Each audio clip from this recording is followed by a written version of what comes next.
Just try writing out a poem that interests you onto a very large piece of paper and sticking it up on the wall. You could also put some post-its next to it, telling the children that they could write anything that they want on the post-it to do with the poem. This could be questions that they would like to ask anyone or anything that appears in the poem, or it could be a question that they would like to ask the poet. At a later stage, you could all sit round, look at these slips of paper and see whether people have answers to any of the questions. See if they have anything to say in reply to anything on any of the post-its. They could pretend to be the poet in order to answer the questions directed at the poet. If there were questions that were factual, they could come up with ways of finding these out, like, when did the poet live?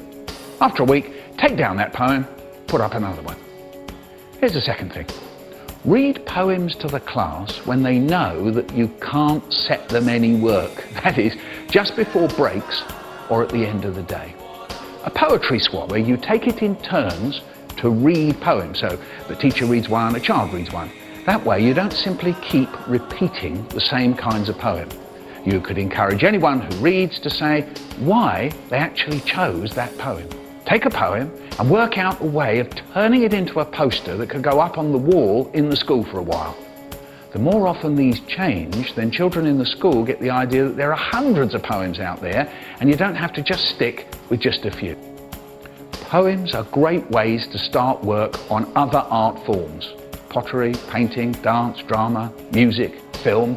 They're great platforms for starting creative work in many different kinds of ways.